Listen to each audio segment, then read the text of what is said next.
You probably know Jon Stewart best for his long-running role as the smart and satirical anchor of The Daily Show. But there's a lot more to the man than political punchlines. From advocating for military veterans to navigating a complicated family dynamic, this is the untold truth of Jon Stewart. Jon Stewart's name may feel so stage and TV ready that it's surprising to learn it's his real name. Well, sort of. His full name is Jon Stuart Leibowitz, so he uses his given first name and a different spelling of his middle name. According to The Observer, Stewart's father, physics professor Donald Leibowitz, left the family when Jon was 9 years old. That experience, the subsequent divorce, and its aftermath left Stewart with what he told The Guardian was a complicated relationship with his dad. It was so strained that when he became a public figure, Jon dropped his father's last name completely. He explained, "There was a thought of using my mother's maiden name, but I thought that would be just too big a f you to my dad." Stewart says the name change has still invited criticism from people who think he made the switch to mask his Jewish background. He said, "People always view it through the prism of ethnic identity. I hate myself for a lot of reasons, but not because I'm Jewish."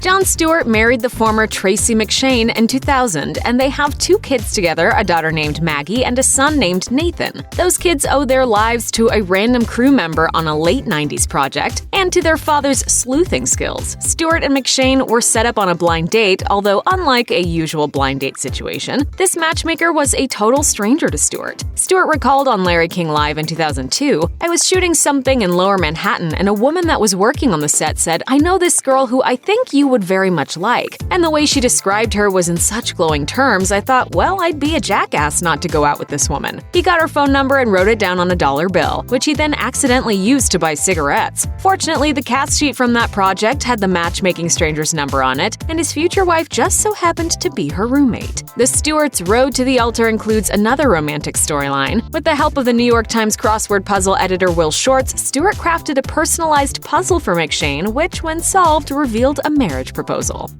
As a prominent and personable comedian in the early 1990s with a well-received show on MTV under his belt, Jon Stewart often made the shortlist when a network needed a new host for one of its late-night stalwart shows. At various points over 25 years, Stewart came close to hosting a program for each of the big 3 broadcasters. When David Letterman fled NBC's late night for an earlier time slot at CBS, the Peacock network needed a new host. According to New York Magazine, Stewart, quote, made it to the finals of NBC's Replace Dave sweepstakes, but lost to Conan O'Brien. In 1999, Tom Snyder left his post as host of CBS's post-Letterman program The Late Late Show. According to the Washington Post, Stewart's name was thrown around, although Craig Kilborn got the job. That left a vacancy at The Daily Show, a job Stewart would successfully land. Stewart nearly wound up at CBS a few years later. Entertainment Weekly reported that CBS had considered giving Letterman's slot to Stewart if Letterman accepted ABC's offer to switch networks. Letterman stayed put, so then ABC reportedly went after Stewart instead. According to the New York Times, ABC aggressively pursued Stewart, but ultimately gave its late-night hosting gig to Stewart's Comedy Central colleague, Jimmy Kimmel.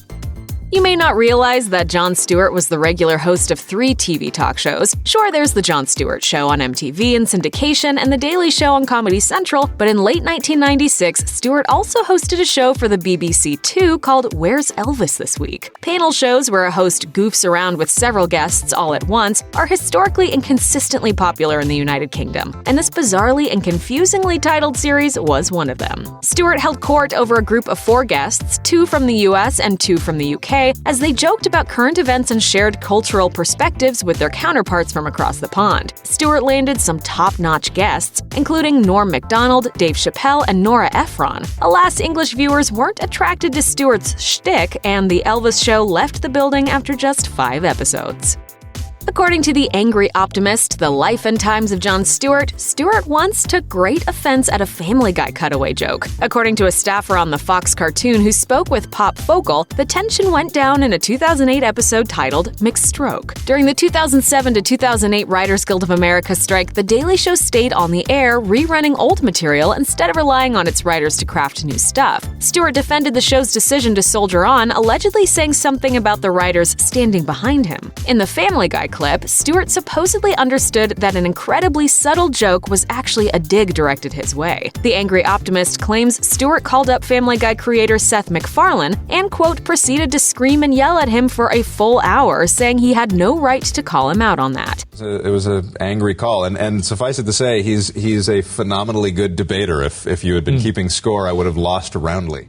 According to MacFarlane, Stewart said something along the lines of, "Who the hell made you the moral arbiter of Hollywood?" Which is, but in any debate is a good response. MacFarlane and Stewart have apparently patched things up, at least for the sake of business, because MacFarlane appeared on The Daily Show in 2012 to promote TED.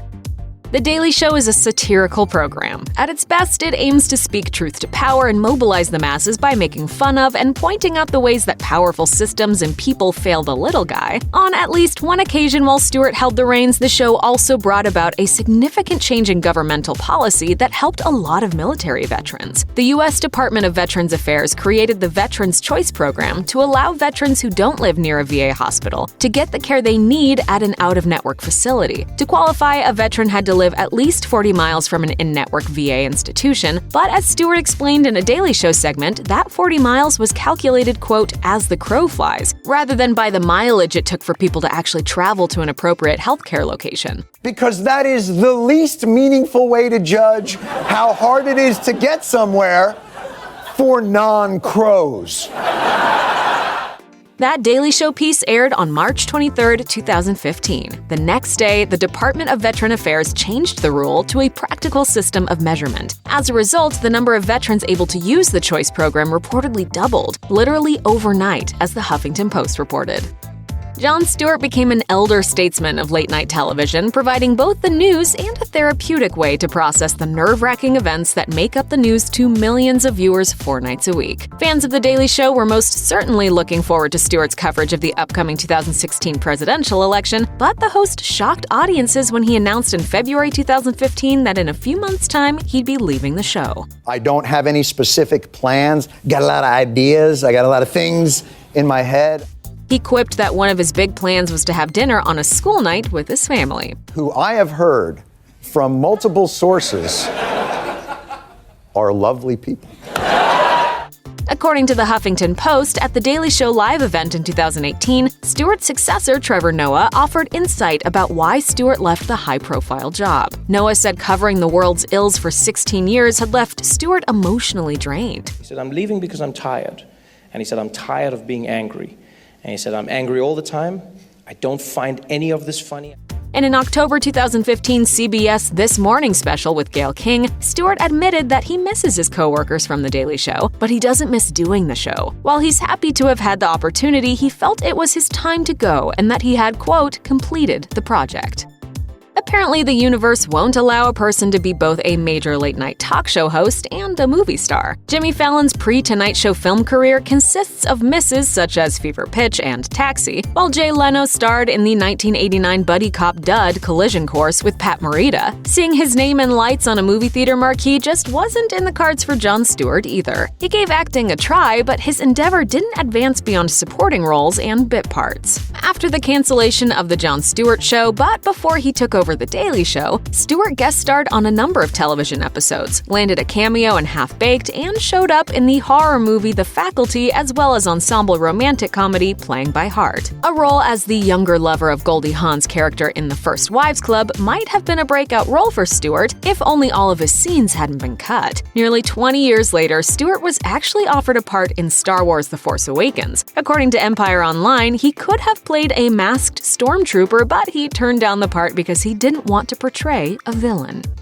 Even though he no longer has a nationally televised platform, Jon Stewart still calls out injustice when he sees fit. In 2010, Congress debated the James Zadroga Health and Compensation Act, which included the 9/11 Victim Compensation Fund. According to CBS News, that fund provides financial aid for serious medical issues to emergency workers who responded to the terrorist attacks on the World Trade Center in 2001. Stewart addressed the issue on The Daily Show, and he's since become an advocate for members of that group who have been been plagued with health problems and much higher rates of cancer. One problem with the Victim Compensation Fund was that Congress only authorized funding through the end of 2020. In June 2019, Stewart joined some 9/11 responders to urge reauthorization, testifying before the House Judiciary Subcommittee on Civil Rights and Civil Liberties. Only about half of the committee's members reportedly showed up, which incensed Stewart. A filled room of 9/11 first responders, and in front of me, a nearly empty Congress. He called the committee's poor attendance an embarrassment to the country and a stain on the institution. Sick and dying, they brought themselves down here to speak to no one.